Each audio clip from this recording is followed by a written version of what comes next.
Hello and welcome to the Intentional Soul, the home for the highly functioning spiritual types out in the world. It is here that we look at the world and ourselves through the lens of higher consciousness, connecting deeply to who and what we really are. Now, my name is Tom Ross, spiritual teacher, healer, spiritual nonconformist, and I am your host for these conversations. On the Intentional Soul, we hear not only from me, but from people who are living intentionally, openly, and authentically in their world. We'll hear their stories of personal transformation while sharing best practices and tactics to help you get the most out of this game called life. Now, nothing is off limits as we seek to expand ourselves and our awareness and live, ultimately, our most authentic lives. Let's dive in. Welcome to the Intentional Soul. My name is Tom Ross. And in the words of the 20th century sage Wooderson, all right. Welcome to the inaugural episode of this podcast. I am so excited you're here with us at the launch. I want to talk very quickly about what this has been. This show has been a process. Almost launched it in 2020, right before the country lit itself on fire in the summer of that year, becoming more polarized than we'd ever been. Right at the height of that COVID and lockdown, that was almost the launch. I had something to say. By the time 2020 rolled around, my mind had been quiet for about 3.5 years, and I had developed and have been engaged in what I call assisted karmic rebalancing, which is a healing modality that I developed where people can release and heal damn near anything troubling them in life.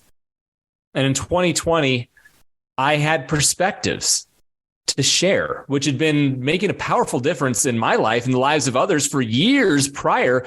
But at that moment, in the summer of 2020, when push came to shove after the country became mired in two opposing sides trying to out-hate one another, I got scared.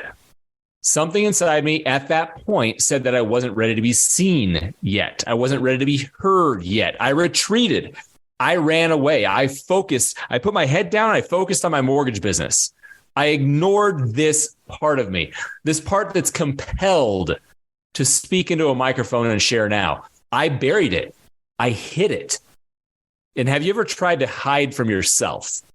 Successfully or unsuccessfully, have you ever tried to hide from yourself? At that point, something inside me was screaming to be safe. Don't take the risk. Don't be seen. You believe weird, unprovable shit. Yes, it makes an incredible difference in the lives of people, but you believe weird, unprovable shit, then they will cast you out. You won't be able to provide for your family. You're committed to that, so don't take the risk. So I hid. The problem with hiding from yourself is you're never without the truth. Well, we can hide from others.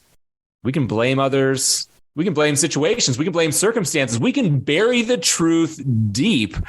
And sometimes we can get away with not being triggered until similar circumstances present themselves. But when you hide from yourself, the truth is literally always right in front of you. It's right in front of your face. Every aspect of your existence, you know that there's something untrue about how you're living. And for me, it was painful. And it led to unnecessary risk taking and to try to get away from the life that I built. And I experienced a massive burnout. And maybe you can relate to that in some way.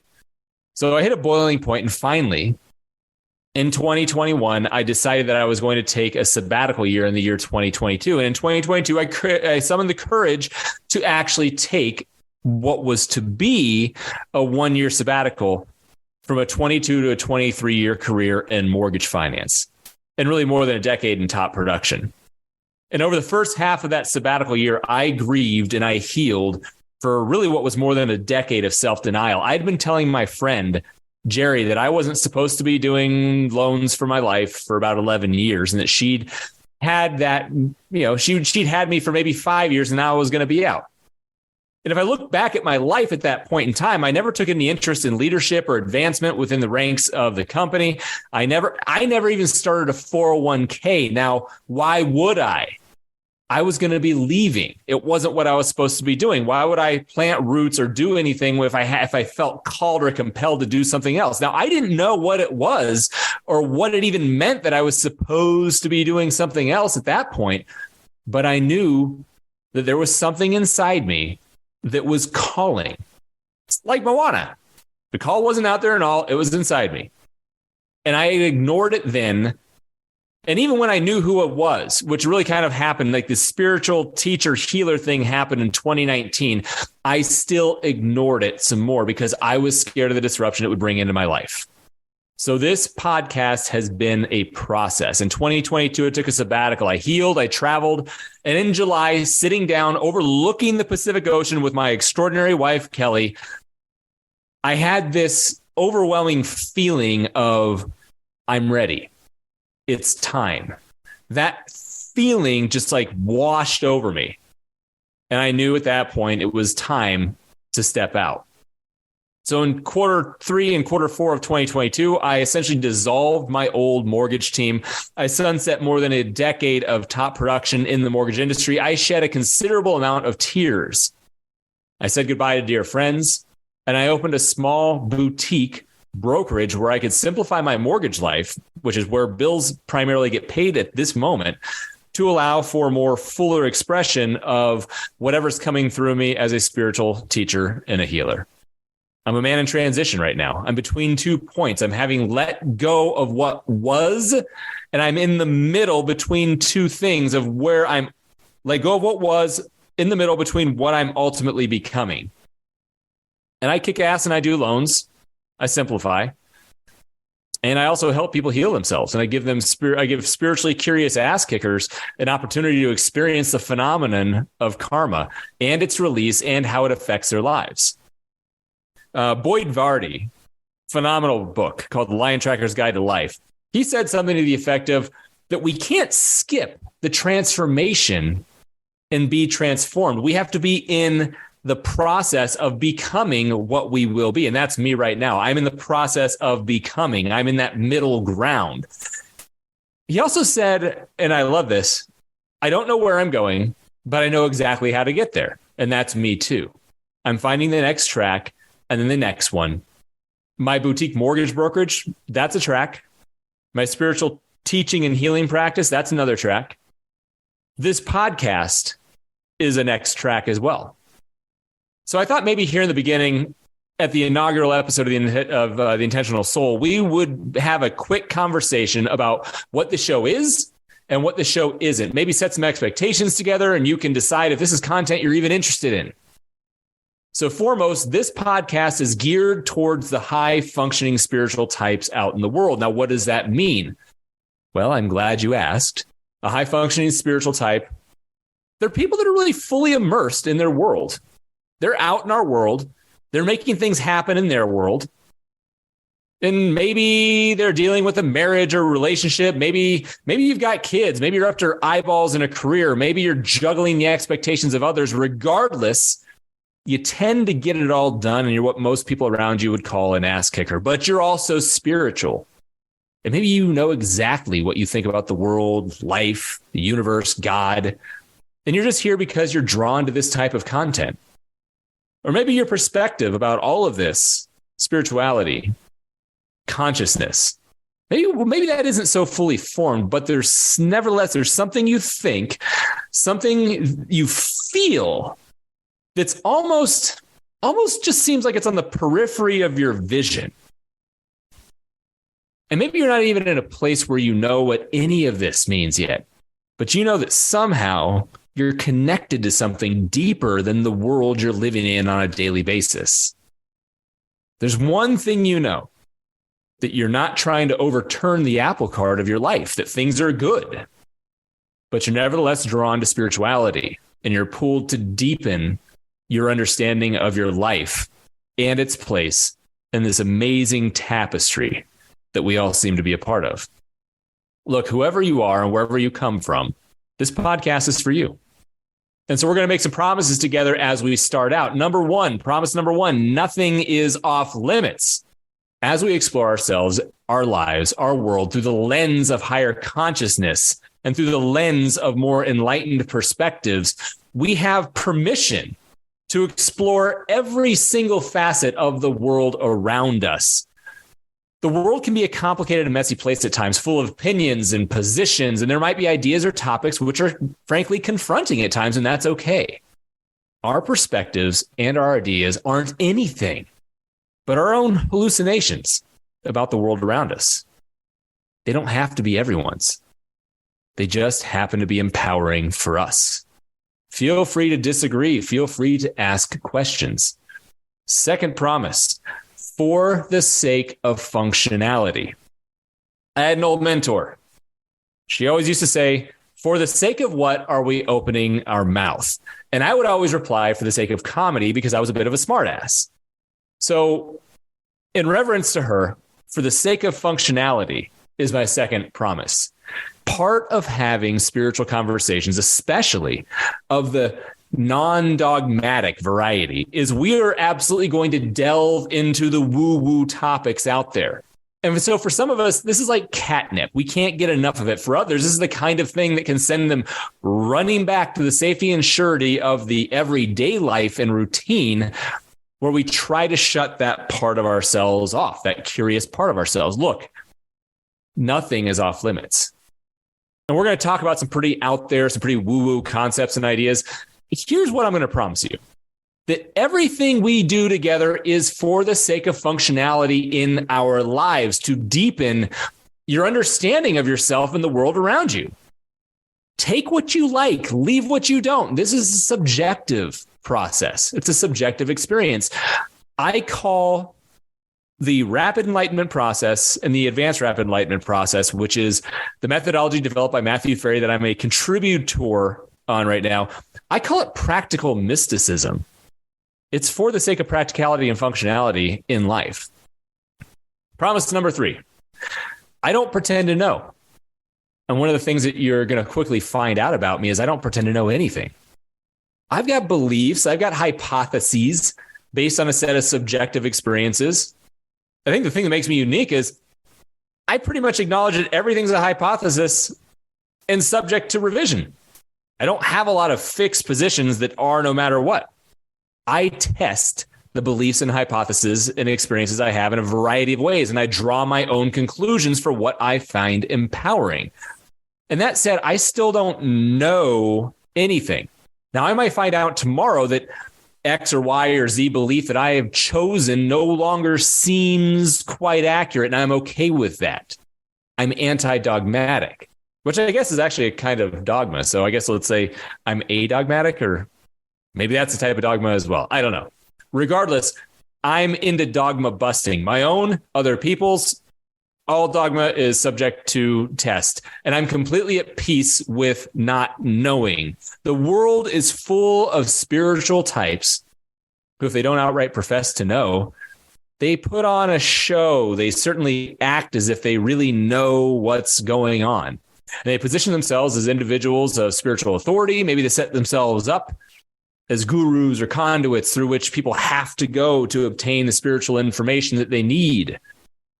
And some of those people are well-meaning. Some of them have agendas, and you can be both well-meaning and have agendas. In our time together in this show, I have one agenda, and that is to share perspectives that have been empowering in my life and use the tools I've developed to experience and maybe understand the world from a different perspective.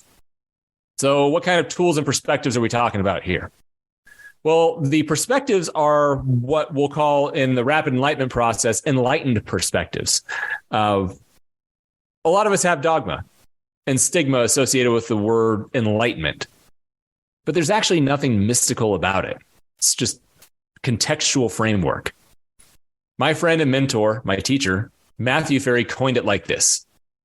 Enlightenment is the recognition that the source of life within me is a source of life that is in everyone and everything, that we are all one thing that is expressing itself with infinite variety. Now, in other words, like, we're all God. And enlightenment is just the subjective, the internal awareness that we are the same thing, that you and I are the same. I am you, you are me. And it's like we're essentially two skin cells on a body that have become aware of their own existence. We're all part of the same organism. My skin cell trying to self-identify and say that your skin cell is different than me is ridiculous. We're the same thing. We're inextricable from being skin. The only difference is the perspective brought about from our awareness of ourselves. And so once someone has a subjective experience of this interconnected oneness, once they have that internal realization of oneness, there is a shift in the way that individual views themselves and the world around them. Now, there are other enlightened perspectives out there. We'll explore them, but that gives you a basic idea of a lens that we might use to view the world around us through. Every enlightened perspective is going to root back to relating to the world and our lives as if all is well. Now, one of the tools that I use, which you're going to hear me refer to repeatedly, is called applied kinesiology. You also hear me refer to it as muscle testing. I might say it tests, and I'm implying it tests through applied kinesiology or muscle testing. Applied kinesiology and muscle testing are interchangeable terms for me. Now, applied kinesiology has been around for 50 to 60 years or so. Probably actually longer. Bodies have been going strong or weak with exposure to stimulus for obvious since bodies have been around. So odds are if you've been to an allergist or to a chiropractor, you may have encountered it. It's very simply testing the body's response to stimuli. So depending on the stimulus, the body is either going to have a strengthening or a weakening response. Will either be able to maintain its fortification or it will be degraded. So an allergist might expose a patient to an allergen. Let's say if it's exposure to wheatgrass. If the body becomes weakened when exposed, and when I want you to imagine you're holding your arm out and an allergist is having you hold on to wheatgrass and you can't keep your arm up, it keeps falling down when you're exposed to wheatgrass, well, then it's likely that patient has an allergy to that stimulus. On the flip side, if you're holding vitamin C and your arm is able to you can keep your arm up when they're applying pressure, well, that tells you that there is no allergy. So this has been occurring with naturopaths and allergists for a long time. And I've been developing the ability to use applied kinesiology for spiritual healing work and for spiritual inquiry for really 7 years or more now. And I have a level of mastery within that discipline. It's tricky. It's unbelievably frustrating at times, but ultimately for me, it's been richly rewarding. Again, my mind went quiet in 2017. And it was through this particular discipline and this practice. It's richly rewarding. Muscle testing is something else, though, also. It's my method of checking my work. It's my way of testing my assumptions, my intuitions, and relationships to things in the world. If something that I'm sure that I know weakens my body, the thing that I'm sure about, if it weakens my body, then it's not an empowering perspective to hold. So, for example, the word or energy of hate is going to cause my body to go weak. And I suspect if you're somebody who's interested in listening to a podcast like this, the word or energy of hate will likely cause your body to go weak as well. Now, does that mean that hate's bad? No. Does that mean that we don't sometimes use hate to change the things in our life which aren't working? No, we absolutely utilize hate and that energy to create the discontent, to get things moving. But holding on to hate weakens and degrades us. And through the tool of muscle testing, we can have a subjective experience of what has been intuitively known forever. For most of us, hate weakens and degrades. Love strengthens and fortifies. Now, I know. Mind-blowing, right? Love is strong. Hate is weak. Whoa, guy. That's amazing. Well, that's the basics. That's your 2 + 2 = 4. Because conditions exist in the universe that 2 + 2 can equal 4. Mathematics can exist. Same thing here. Because conditions exist that love can be strengthening and hate can be degrading, then we can build a much broader practice and mode of spiritual inquiry. I test things all the time. You can ask questions. We'll test your questions. We'll be doing that. I don't test in a vacuum. I have a community of master level muscle testers who can confirm for me or tell me if I'm missing something. Remember, I don't have to be right. I don't have to know. I'm anti or adogmatic, whatever the proper grammar is. And then lastly, a little bit more about me. I have an amazing wife, 2 amazing children, and a regular day job right now. I'm every bit normal except for this particular set of perspectives I have and the abilities that I've developed over the last 7 years. And for me, spirituality has always occupied an almost indescribable space and significance that really, honestly, as a younger adult, I never seemed to have time to explore. And to be perfectly honest, it didn't really matter because there was a life to live, bills to pay, a career to chase, and eventually a family to take care of. And it was really my wife becoming pregnant with our son that forced me to confront my spirituality again. I'd shelved it. I knew so much of what I didn't believe, but I'd never actually made time to define what I did. I grew up Roman Catholic, and my son's new life was what sent me down the path of wrestling with my anti-dogmatic beliefs. Maybe you're like me. Maybe you believe things that are not traditional teachings of the Christian or Catholic church or whatever your religious structure is. I remember being in the back of St. Matthew's Parish growing up, my buddy Luke, and we're in the back of the church, while mass is going on because neither of us wanted to sit in there. And I remember looking at him once and I was sitting there saying, I was like, I don't know what it is. For some reason, I feel like I've been around the block a few times. Like I've lived multiple human lifetimes. Now I can tell you that multiple human lifetimes are not part of the St. Matthew's curriculum in grade school. I don't know where that information came from. It was just always inside me. So I looked at every spiritual tradition and I kind of intuitively felt that it didn't make any sense to have one winner and have everyone else be a loser. I remember Mr. Lyle in my junior year of high school walked into our religious studies class and closed the door. And the first thing out of his mouth was, there is no God. There is Om. And I went, that's interesting. Cathedral High School is a very, very Catholic Holy Cross Brothers high school. That's a fascinating perspective. But what Mr. Lyle was doing was he was teaching us world religion from the perspective of the world religion, not, hey, these guys believe this, they're wrong. These guys believe this, they're wrong. Here's what we believe. It was really world religion from the internal perspective of the religion. It was really, really great. So Christianity, Islam, Hinduism, Buddhism, Taoism, Jainism, Confucianism, Zoroastrianism, there are a bajillion isms out there. And there's thousands more that have died with history. Why does mine get to be right? What is it that makes Catholicism right, or makes Islam right, or makes Buddhism right, or makes Hinduism? I mean, like, why does one get to be right and everybody else is screwed and going to hell? Never made any sense to me. And through all my study and exposure to various religions, I just kind of felt that each religion is essentially trying to describe a tiny piece of this indescribable one thing that we seem to be experiencing. So like imagine if you're looking from your perspective up at infinity and you can see your perception is like this tiny little keyhole and you can see this sliver of infinity and you can say, it has these qualities and these characteristics. It's this, it's this, it's this. And then everybody else, 7-8 billion people in the world are doing the exact same thing from their perspective. And they can see these things of infinity and it has these qualities. And the answer is yes, it has all of those qualities because it's what you can see in the infinity that you're looking at from the perspective that you have. Nobody has the one answer. You're all trying to describe what is indescribable and unexperienceable through a human filter. That's my deal. And today I'll tell you that I feel more connected to that indescribable one thing. I experience the world as exquisitely beautiful. Even the parts of it which can seem so ugly at times, I experience as exquisitely beautiful.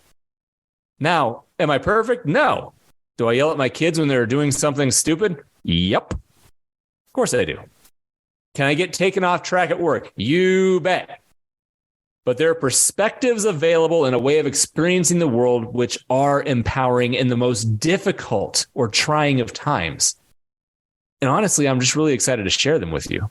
we're going to have fun on this podcast. We're going to have amazing guests, especially here at the outset. We're going to have a lot of guests, and we're going to be talking a ton about the practical, tactical ways that they live intentionally. I am so excited you're here at the journey with me. And until we're together again, I'd like you to remember, well, you don't have to remember, maybe it's for the first time. We're all one thing. Why don't you try it on for a little while and see how it feels? Take care. All right, this has been another episode of the Intentional Soul Podcast. Thank you so much for joining us today. Remember to leave a 5-star review if you found this content of value. And as always, I'm your host, Tom Ross, Master Practitioner of the Advanced Rapid Enlightenment Process and Rapid Enlightenment Process developed by Matthew Ferry. You can reach me at tom@tomrosstalks.com, and the website to engage and be a part of any classes, trainings, or sessions I have going on is www.tomrosstalks.com. Until next time, peace.